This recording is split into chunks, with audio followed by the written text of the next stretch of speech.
Bienvenidos a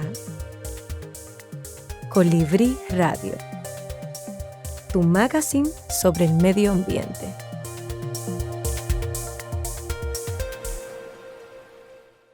Gracias amigos por estar nuevamente con nosotros aquí en su programa Colibrí Radio. En el día de hoy vamos a tratar el tema de los convenios y acuerdos internacionales, y para esto tenemos acompañándonos al profesor José Rafael Almonte y a Manuel Serrano. Sin lugar a dudas va a ser un programa muy interesante para ustedes, eso es lo que promete, porque vamos a hablar de los asuntos ambientales, sus orígenes, la forma como la comunidad internacional ha venido abordando el problema ambiental que desde hace décadas aqueja a la tierra. Así es que no se vayan, permanezcan ahí porque en breve volvemos con un contenido sumamente interesante. Ya volvemos con Colibrí Radio.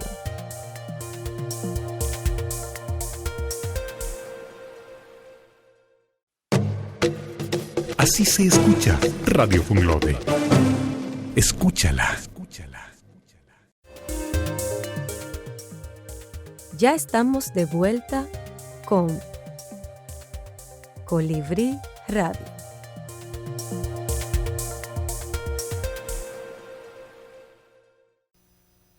Gracias por seguir con nosotros. Profesor, buenas tardes y bienvenido al programa, a nuestro programa. Bueno, hoy es un programa que atenta contra la estabilidad de las concepciones tradicionales sobre el tema ambiental, porque vamos a trabajar el tema del derecho ambiental internacional. Y eso generalmente solamente se ve desde una perspectiva como es de protesta, de demanda. Sí. Y la perspectiva que vamos a trabajar hoy es más que una perspectiva vinculada a cómo la comunidad internacional ha entendido la crisis ambiental global y qué instrumentos ha usado o ha puesto en funcionamiento para enfrentar esa crisis ambiental global. Y yo creo que lo primero que debemos hablar es cómo se expresa esa crisis. Antes de entrar, me parece además que el tema en estos momentos resulta muy interesante porque estamos a la entrada, a la puerta de la COP26, lo cual evidentemente representa, digamos, la expresión institucional del manejo internacional del tema ambiental. Excelente, yo creo que es así, es decir, conectar la celebración de la COP26, del convenio de Naciones Unidas sobre el cambio climático, y fundamentalmente lo que va a abordarse en esa COP26, que son los resultados posibles o el proceso de aplicación y cumplimiento del Acuerdo de París, me parece que es un contexto adecuado para ir un poquito más atrás y ver el marco global de los acuerdos globales internacionales en materia ambiental, lo que al argot académico se le llaman AMUMA, que son los acuerdos mundiales ambientales globales de Naciones Unidas. Y yo creo que para entrar a trabajar esto, nosotros debemos situar a nuestros escuchas, las personas que nos están escuchando y que nos están viendo, en por qué surgen estos tratados internacionales. ¿Por qué surgen los tratados internacionales? ¿Qué situación obliga a la comunidad internacional a establecer estos mecanismos de entendimiento global para enfrentar los problemas ambientales? Yo creo que hay hitos en la historia del desarrollo de las convenciones y acuerdos ambientales globales y multilaterales o bilaterales o regionales. Hitos que se sitúan, por ejemplo, antes de Estocolmo del 72, en el 68, 1968, una gran conferencia que se llamó la conferencia Potsdam, se hizo en Suiza, donde se discutió, fue el preludio para discutir lo que se abordó en el 72 en Estocolmo. ¿Cuál? La crisis ambiental de contaminación, fundamentalmente, que había en Europa. Después de la Segunda Guerra Mundial, después de los procesos de lucha de liberación nacional y de cuestionamiento al orden social que surge de la de la Segunda Guerra Mundial, el tema de los niveles de contaminación que había en Europa y la amenaza que significaba la proliferación de las plantas nucleares generó en Europa un movimiento ciudadano, fundamentalmente ciudadano, que obligó a los países, a los estados, a plantearse el tema ambiental como un tema de política importante en su país. Y entonces, en el marco de eso surge y se desarrolla Estocolmo, la conferencia sobre el medio humano de Estocolmo. ¿Y qué se dio en Estocolmo? Bueno, se puso en evidencia que el modelo económico y social que se había desarrollado desde la Segunda Guerra Mundial hasta el 72 era un modelo que, si bien había producido algún nivel de mejoramiento de la calidad de vida de la persona, se estaba traduciendo al mismo tiempo en un profundo deterioro de la base de recursos naturales del planeta. Los ríos, el agua, el mar, el medio ambiente urbano, el nivel de contaminación por desechos era algo alarmante en Europa. La de la biodiversidad y la degradación de los ecosistemas. Eso fue un elemento clave. El tema del agua se planteó como un elemento crucial en Estocolmo. Y se surgió toda una estrategia, los 27 principios de Estocolmo, que surgieron, y trazó una línea de política que recuperó el tema ambiental como parte de una estrategia de desarrollo. Y entonces nos lleva a Río del 92. Pero antes de Río 92, profesor, me gustaría que usted abordara un poquito más a profundidad el tema de los principios, porque esos principios hoy día están todavía con vigencia y medran en nuestra agenda ambiental. Bueno, el problema es que en el informe Brundtland, que es el informe que sirve de base a la conferencia de Río del 92, la llamada Cumbre de la Tierra, hubo un diagnóstico. Y ese diagnóstico trabajó 5 temas graves para la situación del planeta. El tema de los bosques. Manuel puede saber mucho más que eso. La crisis de la pérdida progresiva de bosques. Se identificó el nivel de deterioro de los bosques naturales a nivel global y cómo eso comprometía no solamente la dinámica natural de la producción de oxígeno del planeta, sino la biodiversidad. Y ahí viene el segundo tema, la pérdida de biodiversidad. Es decir, los bosques no son solamente madera, le dicen las casas donde vive una parte de la biodiversidad importante, ¿verdad? Y entonces, al perderse los bosques y los bosques se compromete al mismo tiempo el hábitat de una gran parte de la biodiversidad que existe sobre el planeta. Entonces, ese elemento fue un elemento detonante de alta preocupación en el informe Brundtland. Y otro elemento importante fue la contaminación por químicos, la contaminación ambiental por vertidos al aire, por emisiones al aire y por vertidos a los ríos de sustancias químicas y de desechos. Y el tema de los desechos explosionó porque al mismo tiempo que se estaban produciendo una cantidad inmensa de desechos, la disposición de esos desechos se hacía de manera inadecuada. Y muchos países estaban usando territorio de otros países para convertirlo en basurero.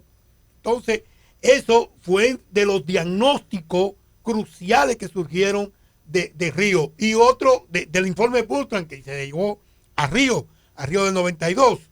Y otro elemento importante fue el tema del agua. Es decir, fíjense que en Río del 92, si bien es cierto que el tema del cambio climático ya estaba siendo abordado, trabajado, y incluso lo vamos a ver más adelante, en Río del 92 se pone a la firma el Convenio Marco de Naciones Unidas sobre el cambio climático. El tema del agua fue un elemento crucial para esa conferencia, porque se identificó el tema de los niveles de contaminación del agua. Y la relación que había entre el proceso de derretimiento de los glaciares y de los polos, producto del aumento de la temperatura del mar, del planeta, con el tema de la pérdida de la poca agua dulce que está disponible para consumo humano. Entonces, esa situación global de crisis ambiental se conectó también con una crisis alimentaria, con una crisis energética. Recuerden bien la crisis de los alimentos, la crítica que había a lo que fue la gran revolución verde, como el aumento progresivo importante de la producción de alimentos a nivel global, producto de la tecnificación y del uso de fertilizantes nuevos y de agroquímicos que aumentaban el rendimiento, pero comprometían la calidad de los suelos y el deterioro de los suelos. El tema de la sequía en África, que fue un elemento crucial para poner en evidencia el tema de la crisis alimentaria y la crisis energética, la crisis del petróleo, es decir, el aumento excesivo del consumo de demanda de petróleo, lo que significó como fuente energética en términos de las emisiones que hace y su conexión con el tema del cambio climático. Ese fue un panorama que generó en Río del 92 un escenario que permitió entonces que la comunidad internacional tomara un camino diferente al camino de Estocolmo. Y entonces, digamos, porque todos estos convenios, o sea, esta situación fue generando una serie de convenios, de acuerdos, etcétera, etcétera. ¿Cuáles acuerdos considera usted, profesor, que son los que marcan de manera más importante, más impactante la agenda internacional? Bueno, muy importante. Yo decía que en Río del 92, la Conferencia de la Tierra, la comunidad internacional decidió tomar un camino diferente a que tomó en Estocolmo. ¿En qué sentido? En lugar de pensar que la crisis ambiental y sus relaciones con otras crisis eran episódicas o eran producto del uso de malas tecnologías, consideró que esas crisis eran estructurales, que las causas de la crisis eran producto de que el modelo de desarrollo generaba esa situación. Y entonces planteó el camino de cambiar el modelo. Y ahí surge el concepto de desarrollo sostenible, como cambio de modelo. Y en otro sentido tomó otra dirección. ¿Cuál? Los principios de Río que usted mencionaba. Es decir, en lugar de esos gran principios que surgieron de Estocolmo, que decían muchas cosas pero no concluían en nada, en Río del 92 se adoptaron 27 principios de políticas públicas muy específicos y directos hacia impactar las políticas públicas, respetando la soberanía de cada estado, pero muy dirigidos a impactar las políticas públicas que cada estado y a trazar, digamos, unas directrices hacia las políticas públicas que cada estado debía desarrollar. Así mismo. Y entonces conectar el tema ambiental con el tema económico, con el tema social y con el tema político y cultural. Que los propios principios dicen que no se pueden ver desconectados, que tienen que verse interrelacionados. Exactamente, sí. Y lo construye como un todo. En Estocolmo el tema ambiental aparecía como una parte del desarrollo. En Río del 92, en el marco de los principios de Río, el tema ambiental es estructural, es parte del modelo, articulado al problema económico, a la equidad, a la generación de riqueza, al cambio de visión de la cultura, de los valores que tiene el ser humano y que tiene la sociedad sobre la importancia de los recursos. Profesor, que una de las razones por la que se produce ese cambio es, bueno, porque desde Estocolmo hasta Río 92, los avances fueron muy escasos precisamente por no disponer de herramientas tan eficaces como las que se establecieron en Río. Bueno, un poco de ahí que yo he venido planteando, y alguna gente hasta me lo ha reprochado, que yo digo que ya no hay que hablar de desarrollo sostenible, que ya si no es sostenible, no es desarrollo. Que lo que hay que hablar de desarrollo. Yo sé que es difícil todavía. Es difícil. Hay una pequeña. Hay una pequeña lámina. Sí, muy. Pero, que hay que diferenciarla. Sí, es verdad, pero yo creo que tenemos que ir hacia ahí. Tenemos que ir hacia ahí a considerar que un desarrollo que no es sostenible no es desarrollo. Es Puede que, hacer antes, crecimiento. es que antes de desarrollo sostenible existía la palabra desarrollo. Exactamente. Si no especificamos que el desarrollo es sostenible, entonces podría confundirse con el modelo anterior. En términos conceptual, la palabra desarrollo tiene un contenido, en el ámbito del desarrollo económico, social. Entonces, si no decimos desarrollo sostenible, no la adjetivizamos, no le damos el contenido nuevo que tiene en esta época, como negación de del modelo de desarrollo. No, yo lo entiendo perfectamente. Lo que quiero decir es que de todas maneras tenemos que caminar hacia ahí. Pero su punto es correcto porque no puede haber ningún desarrollo que no sea sostenible. Que no sea sostenible. Es decir, pero desde el punto de vista de la didáctica, es necesario adjetivar para que se recupere la característica nueva de este modelo. Entonces, un elemento importante que surge de Río son los convenios internacionales nuevos. ¿Por qué? Bueno, porque la Declaración de Río es un marco de política.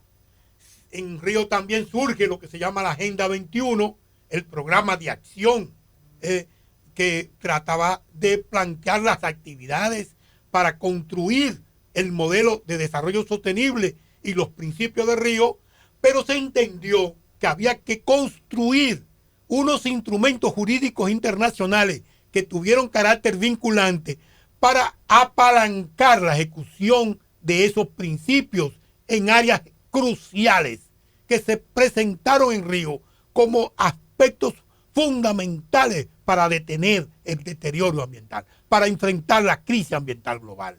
Y por eso se ponen a la firma 3 convenios fundamentales.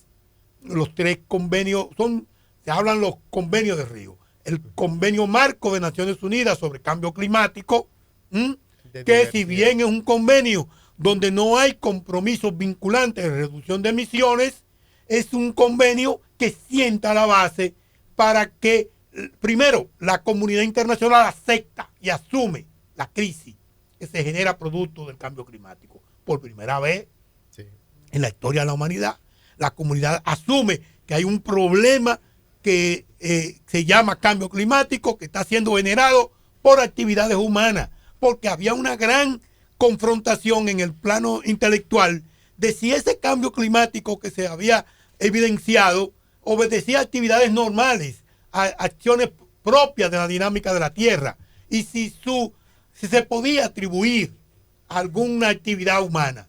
Pero la ciencia demostró que sí, que habían unos gases de efecto invernadero, los gases del CO2, que estaban cambiando la composición de la atmósfera. Y que ese cambio de composición de la atmósfera estaba generando entonces el efecto invernadero y estaba generando con ello el cambio climático. Y también se puso a la firma el convenio marco de Naciones Unidas sobre biodiversidad, que tiene una consecuencia extraordinaria para la conservación y para la gestión global de la biodiversidad. Porque en este convenio se logra decidir 3 cosas importantes. Primero, la biodiversidad es un patrimonio, la biodiversidad mundial es patrimonio de toda la humanidad y tiene que generarse políticas globales para su conservación. Segundo, se definen instrumentos clave, concretos para la conservación de la biodiversidad, la conservación in situ, es decir, en el sitio, que se hace a través de los sistemas nacionales de áreas protegidas, la conservación ex situ, es decir, fuera del sitio, a través de mecanismos como las reservas, los zoológicos, los centros de investigación, etcétera, y el tema de la distribución equitativa de beneficios producto del uso sostenible de los recursos genéticos, que hasta ese momento estaban absolutamente en manos de los grandes países y de las grandes empresas que accesaban a ella, y los resultados de ese acceso, de esa utilización comercial,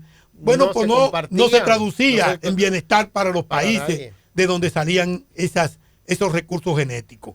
Y sentó la base entonces para que se desarrollaran otros instrumentos jurídicos internacionales, como el protocolo de Cartagena para la protección de el protocolo de Cartagena y el protocolo de Nagoya, que son instrumentos jurídicos que trabajan el tema de la distribución equitativa de beneficios y también el tema de los recursos genéticos.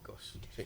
Pero también se pone en río a la discusión y a la firma, aunque no se logra firmar, el convenio de certificación y sequía. Es decir, el convenio de Naciones Unidas de lucha contra la desertificación y sequía, especialmente en África. Vamos a dejarlo ahí, porque para abordar un poco después ese convenio en la segunda parte del programa. Muchas gracias. Volvemos. Bien, bien. Ya volvemos con Colibrí Radio.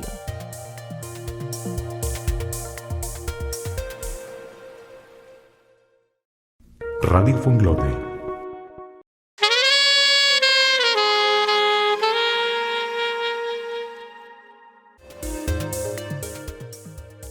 Ya estamos de vuelta con Colibrí Radio.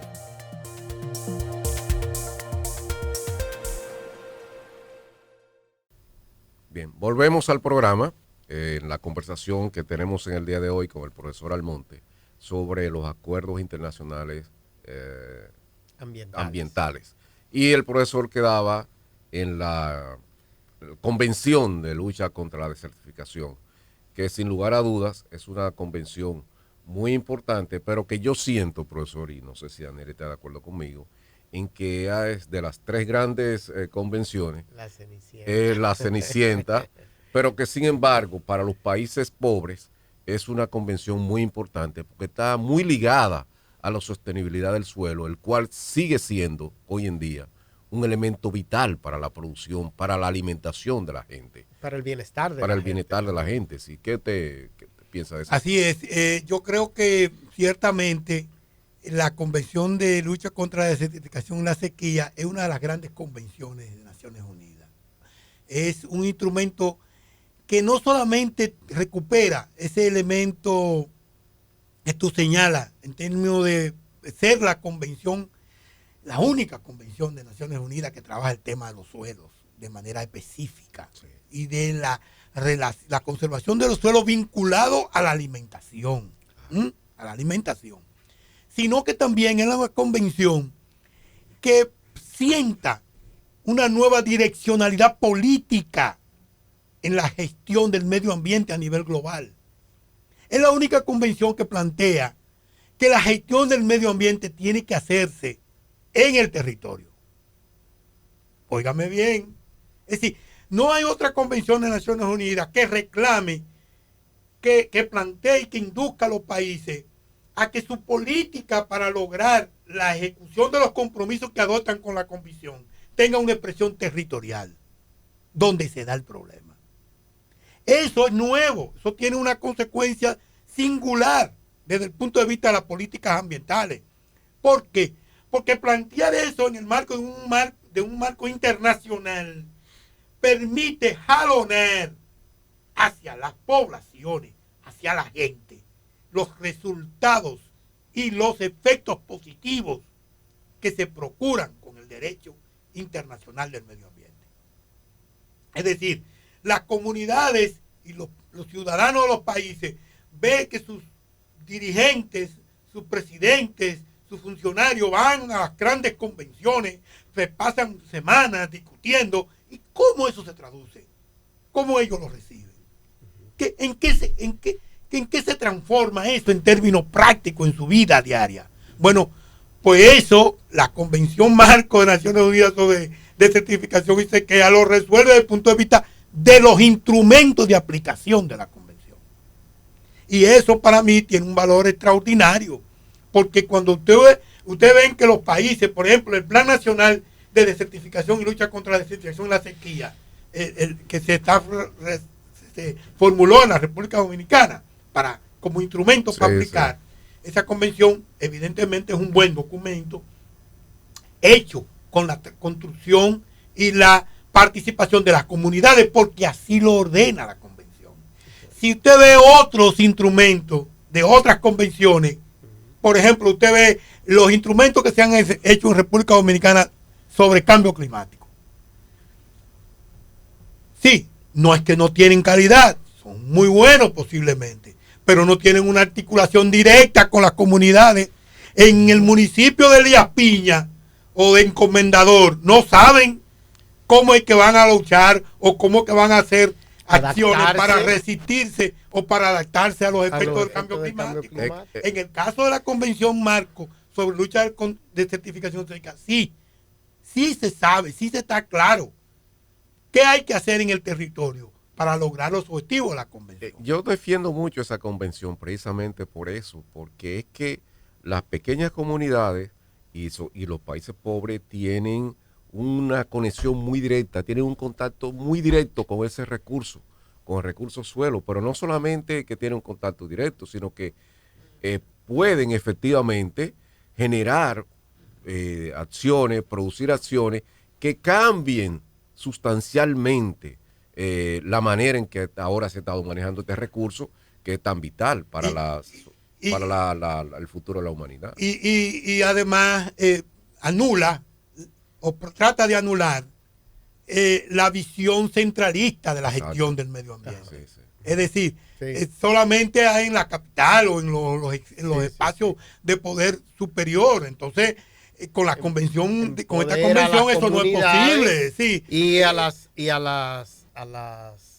autoridades locales de la ejecución de la convención. Exactamente. Otra cosa importante que tiene esta convención, junto con la Convención de Diversidad Biológica, evidentemente, y con la Convención de Marco de Naciones Unidas sobre Cambio Climático, es la visión ecosistémica. La visión ecosistémica. Hasta este momento, el abordaje de la comunidad internacional a los temas ambientales eran temáticos. Protección del mar del Caribe, la protección de la ballena, la protección de un... estaba basada en especies, en especies o en determinados recursos específicos, la protección de un río, la protección de un espacio geográfico específico. De río surge una visión ecosistémica. Es decir, la biosfera. Por eso es interesante esa definición que construyen los especialistas del derecho internacional del medio ambiente, que en República Dominicana nos la trae la maestra Yocasta Valenzuela. Es decir, el derecho internacional del medio ambiente y las convenciones internacionales tienen como objetivo proteger la biosfera. Y al plantearse la protección de la biosfera, se permite abordar los diferentes ecosistemas, la visión ecosistémica de la biosfera como el ecosistema de la Tierra, donde hay vida, y a partir de ahí no ver los recursos desconectados, el bosque de las aves, el agua de los peces. Desconectado o limitado por las fronteras políticas de los países. Bueno, ahí está el tema crucial del derecho internacional del medio ambiente. Una de sus características: no se pueden fragmentar las políticas internacionales a partir de intereses territoriales. Por eso lo plantea el principio 1 de la Declaración de Río y el principio 10. Fundamentalmente el principio 10 y el principio 2. Todos los estados son soberanos en el uso de sus recursos, pero el uso de sus recursos y las políticas que definen no puede afectar los recursos fuera de su jurisdicción o fuera del ámbito de su competencia. Es decir, que hay un principio crucial que surge de Río, que es el principio de la solidaridad y de la interdependencia del planeta y de los ecosistemas del planeta. Entonces, esa visión está planteada en los principios, en los acuerdos de Río y en los principios de Río. Y está planteada en los acuerdos posteriores que surgen, porque la declaración de Río ha permeado todo el andamiaje jurídico y de política internacional en materia ambiental, tanto a nivel global como a nivel de los países. En un estudio que se hizo a raíz del proceso de construcción y diseño de la ley 6400 en la República Dominicana, nosotros hicimos un análisis del nivel de impacto que habían tenido los principios de Río en América Latina. Y solamente en el 2000, solamente República Dominicana estaba pendiente en América Latina de incluir los principios de Río en su marco jurídico interno. Eso nosotros lo resolvimos con la ley 6400, porque en la ley 6400 se recepcionaron los principios de Río en la República Dominicana, de tal manera que los principios de Río son parte de la política pública en materia ambiental de la República Dominicana. Pero es importante también mencionar el tema del mismo convenio de cambio climático, el convenio marco de cambio climático, que en ese convenio se recupera un principio fundamental que surge de Río, que es el principio 7, de la responsabilidad compartida pero diferenciada. Claro. Es decir, por eso en el convenio de cambio climático y posteriormente en Kioto, en el protocolo de Kioto, al convenio marco de Naciones Unidas sobre el cambio climático, los países no anexo 1, es decir, los países que no comprometen producto de sus niveles de emisión, el cambio, la generación de efecto invernadero, no tenían que reducir emisiones. ¿Por qué? Bueno, sencillamente porque su nivel de contribución era insignificante frente a los efectos reales que se producían esas grandes economías de los países desarrollados. Profesor, ¿y cómo se ha manejado en el marco de estos acuerdos ese tipo de desigualdades económicas, de niveles incluso de desarrollo tan desiguales entre esas grandes economías y los pequeños estados insulares en desarrollo? ¿Eso ha creado algunas dificultades para las negociaciones o sencillamente ha sido irrelevante? No, ha sido una lucha frontal. En el marco de las COT, de lo que llaman COT, Conferencia de las Partes, sí, una característica del derecho internacional del medio ambiente es que ha creado unos mecanismos novedosos que no existían en el marco de los tratados internacionales. En el marco del derecho internacional de los tratados, de la Convención de Viena sobre el derecho de los tratados, no existían mecanismos sui generis como han surgido en el derecho internacional del medio ambiente para dar seguimiento y cumplimiento a los acuerdos que se asumen los estados. Y entonces ha surgido en el marco del derecho internacional del medio ambiente lo que llaman Conferencia de las Partes, que es la reunión de todos los estados que han firmado y comprometido su responsabilidad con el cumplimiento del convenio. Y a eso se le llama Conferencia de las Partes. No son mecanismos permanentes de aplicación, por eso no son organizaciones internacionales. Que se crean unas secretarías ejecutivas que da seguimiento, pero el órgano que decide el nivel de cumplimiento y cómo se cumple el convenio son esas conferencias de las partes. Y en ese marco de las conferencias de las partes se ha dado con claridad la separación de los intereses de los países centrales, de los países desarrollados, frente a los países subdesarrollados. Y dentro de los países subdesarrollados, lo que se llaman los pequeños estados insulares en desarrollo, que lograron construir un espacio político propio. Un espacio político propio desde el 92. Son muchos. Desde el 92. Son muchos. Y incluso en el marco del Convenio de Diversidad Biológica, lograron crear lo que se llama la GLISPA, es decir, el grupo de países de pequeñas islas, que lograron identificar con claridad que si bien es cierto que en esas pequeñas islas no hay mucha biodiversidad, porque entonces se creó al interior de ese convenio un grupo de países que se llamaban los megadiversos. Es decir, nosotros somos los que tenemos las grandes clústeres, las grandes cantidades de biodiversidad, entonces todos los recursos y toda la atención se hace para nosotros. Entonces esos países demostraron que si bien es cierto, como en el caso de República Dominicana, no tenemos mucha biodiversidad, pero tenemos mucho endemismo. Y, es decir, bueno, no es que no tenemos mucha biodiversidad. Pero me gustaría... Sí tenemos mucha biodiversidad. Y sí tenemos una, digamos, una tasa o densidad de biodiversidad por kilómetros o por metro cuadrado que superamos en mucho a cualquiera de los territorios continentales, incluso a las áreas más biodiversas de países grandes como Brasil. Si lo comparamos en términos de número de especies diferentes por kilómetros cuadrados, nosotros seríamos más megadiversos. El tema es cuáles fueron los parámetros que se utilizaron para autodeclararse como países megadiversos.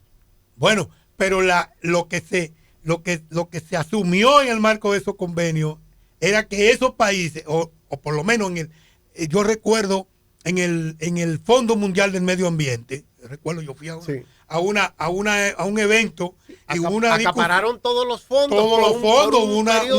Una confrontación dura, porque no, el concepto que se asumió era que ellos eran los grandes países que tenían la gran cantidad de biodiversidad, y en consecuencia, si queríamos proteger la biodiversidad, bueno, teníamos que invertir donde estaba ella. Sí, lo que pasa es que todo eso ignoraba el hecho de las consecuencias del cambio climático.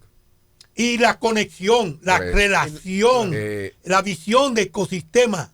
Porque si bien es cierto que ellos tienen el número mayor, o sea, las mayores cantidades, pero también es verdad que las consecuencias del cambio climático tienen una mayor repercusión en los pequeños estados insulares. Y el hecho de que los pequeños estados insulares, la biodiversidad de los pequeños estados insulares en desarrollo, por la alta dependencia de las personas en esos estados, del uso directo de los recursos naturales, por el hecho mismo de encontrarse en zonas de mucha vulnerabilidad, no solo ante los efectos del cambio climático, como tú señalas, sino ante todos los demás fenómenos naturales extremos, pone a esa biodiversidad en alto riesgo. Claro. Es un asunto que había que considerar y que afortunadamente creo ya se está considerando. De todas maneras, profesor, antes de que yo sigo todavía con serias dudas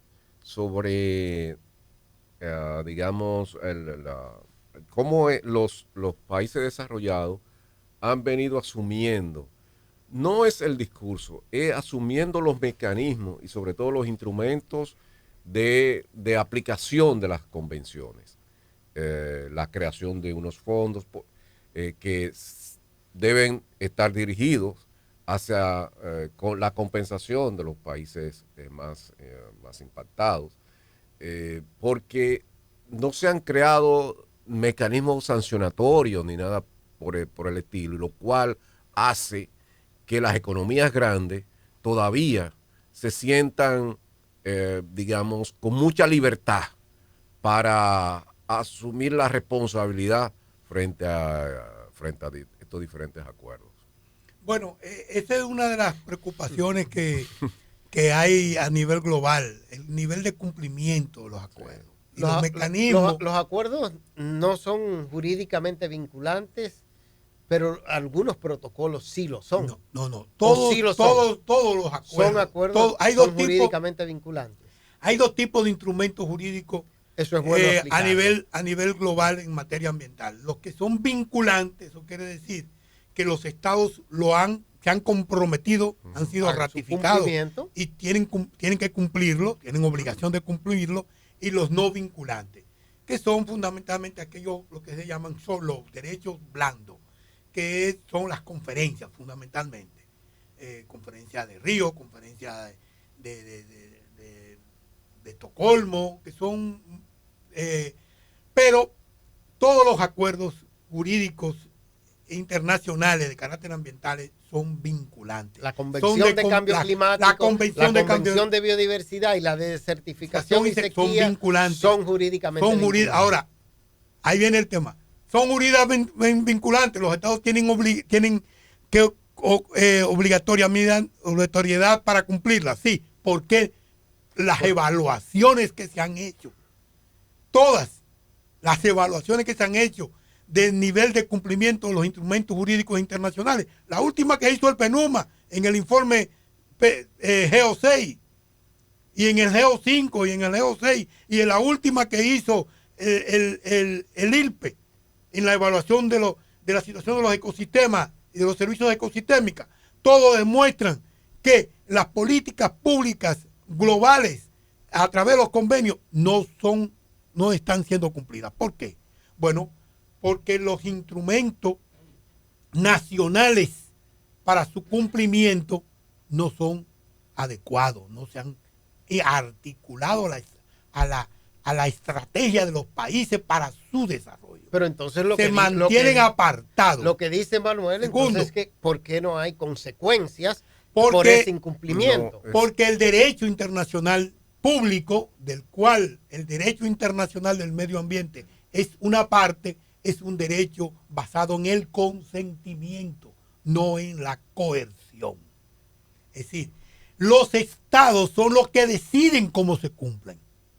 Y no hay ningún convenio internacional ha establecido con claridad cómo se pueden contrañir a un estado para cumplir con sus obligaciones en materia ambiental.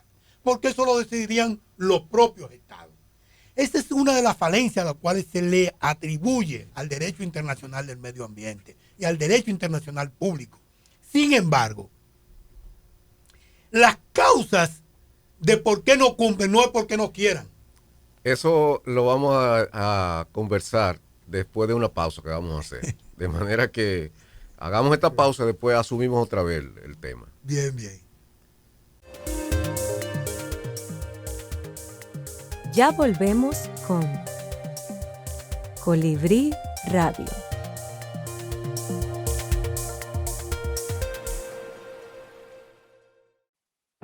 Esto es contenido. Esto es Radio Funglode. Radio Funglode.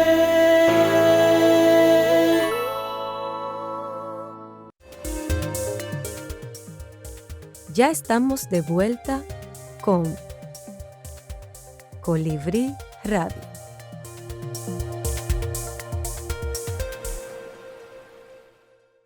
Bueno, profesor, usted se quedó hablando hace un momento sobre el compromiso, los acuerdos internacionales y cómo los estados, pues, a veces no sienten el compromiso. Creo que el ejemplo de más evidente lo tenemos en el caso de la gestión de Donald Trump, que abandonó los acuerdos de París.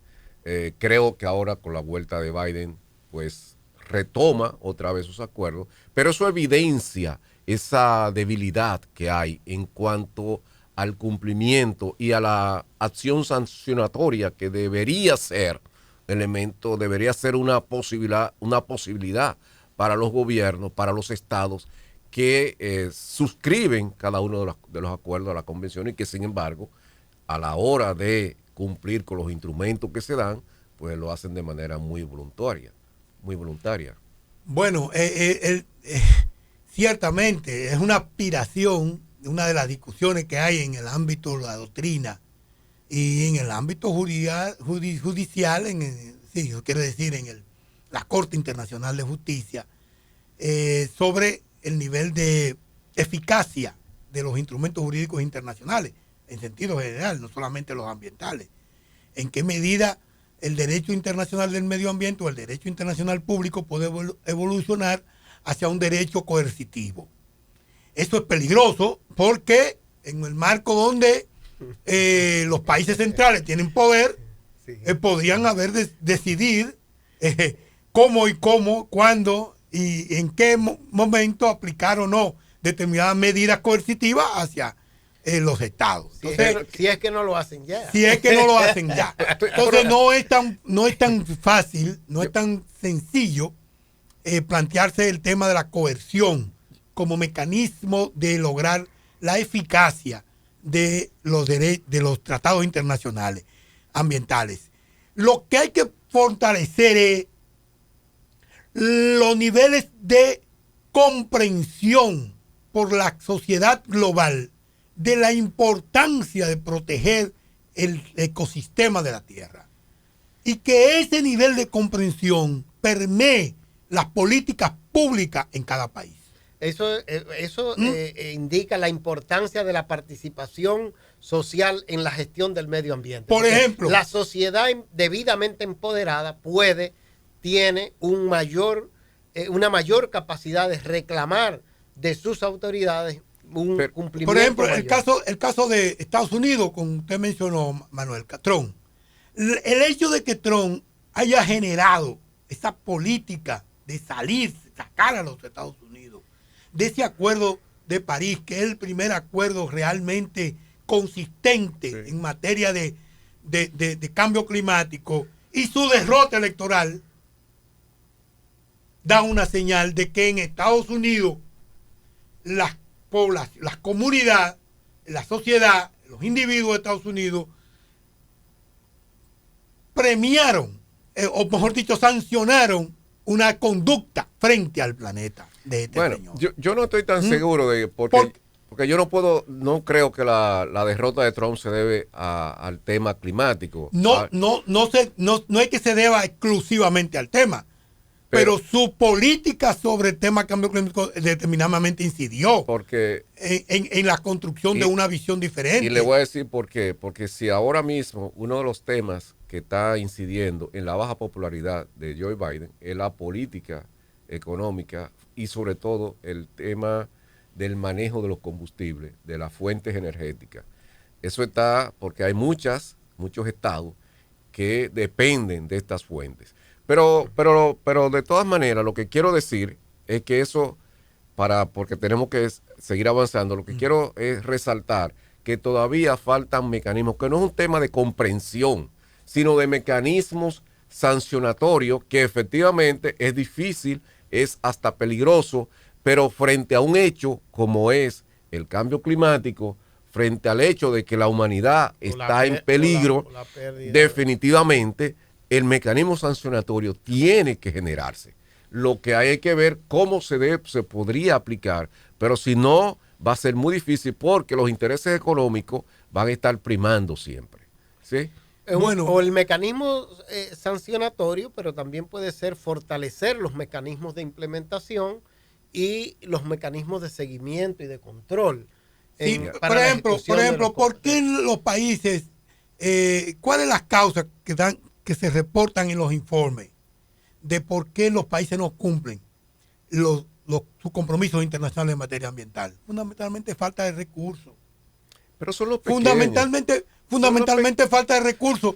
¿Y qué significa Son los eso? países pobres. Bueno, pero los países pobres, eso quiere decir sí, los países en vía de desarrollo, que son la mayor cantidad de la población mundial, son donde están los recursos reales efectivamente, la biodiversidad. Pero no son los que impactan de manera significativa. Pero no, lo que sucede es que si los países centrales cumplen con su compromiso de asistir en el marco de la cooperación internacional a esos países para que logren sus objetivos ambientales en el marco de los convenios que han firmado, la dinámica global sería diferente. El problema no es simplemente que los países centrales cumplan o no cumplan con sus niveles de compromiso, es que se desarrolla a nivel global una corriente política y una corriente económica y social que presione en la dirección de cumplir. Es decir, yo creo que es cierto, hay una tentación hacia pensar que los mecanismos de coerción pueden lograr mayores niveles de eficacia. Bueno, pero la comunidad internacional y el derecho internacional ha demostrado que no. Bueno, después, no necesariamente. profesor, esa es una discusión que debemos mantener No, después. es una discusión Pero en ahora curso. nos gustaría que aterrizáramos esto un poco en cuanto a la República Dominicana. El caso De todo lo que hemos dominicano. hablado, todos estos acuerdos. ¿Cómo Sí. se ven? ¿Cómo se articula ¿Cómo todo se esto? articula todo esto con la realidad de la República Dominicana? ¿Cómo se ha cumplido con los acuerdos internacionales, con esos acuerdos internacionales en la República Dominicana? ¿Cuáles son las cosas que nos quedan como desafíos para abordar en el corto y mediano plazo? Bueno, dos cosas fundamentales. Nosotros hemos cumplido en el marco formal de los convenios internacionales. Hemos hecho las estrategias nacionales, en el caso de biodiversidad. Hemos hecho los planes de cumplimiento nacional del convenio de diversidad de cambio climático. Estamos comprometidos con un nivel de reducción en el convenio de París. Hemos hecho la estrategia nacional de lucha contra la desertificación y la sequía. Es decir, si tú me dices, hemos cumplido en términos formales con el convenio, sí. Ahora, esos compromisos se han convertido en políticas públicas. No. Aquí no hay políticas públicas para cumplir los convenios internacionales ambientales. No existen. No están articuladas. Búscalo en el presupuesto. En el presupuesto del Ministerio de Medio Ambiente no aparecen las acciones específicas que van a estar orientadas a cumplir con los compromisos vinculados a los tratados y convenios internacionales. Eso nos falta. Y cómo esas políticas se aplican en el territorio. Es decir, el convenio, por ejemplo, el Plan Nacional de Lucha contra la Desertificación y Sequía, que es un buen documento elaborado con la participación de la sociedad. Cuando usted va a las direcciones provinciales de medio ambiente, cuando usted va al Ministerio de Agricultura, cuando usted va a las otras instituciones que tienen competencias en materia de conservación de suelo o en materia de actividades agrícolas amigables y sostenibles, no lo conocen. No están identificadas esas acciones. No están incorporadas como parte del presupuesto de las instituciones. Entonces, nuestro principal desafío como país en el marco de esos convenios sería recepcionar en las políticas públicas. Primero, formular una política pública explícita, vinculada, donde están incorporados esos acuerdos, esos compromisos internacionales. Y segundo, recepcionar esas políticas públicas en el presupuesto. Y brevemente, porque ya no nos queda tiempo, profesor, me gustaría que usted relacionara eso con el tema de las Estrategia Nacional de Desarrollo. ¿Esto no es un instrumento que plantea el camino que debemos seguir? Nosotros logramos que la Estrategia Nacional de Desarrollo incorporara un tema específico y una visión transversal en la estrategia. Pero la Estrategia Nacional de Desarrollo ha sido abandonada. Bien. Es un bonito plan. Bueno. Pero ¿dónde está su nivel de aplicación? Bueno, creo que no nos queda mucho tiempo. Bueno, no nos queda más tiempo se nos ya. acabó el tiempo. Sí. Muchísimas gracias a ustedes por permanecer con nosotros y los esperamos el próximo jueves. Gracias, profesor Almonte. Gracias, Manuel. Y nos vemos el próximo jueves. Esto fue Colibrí Radio, tu magazine sobre el medio ambiente.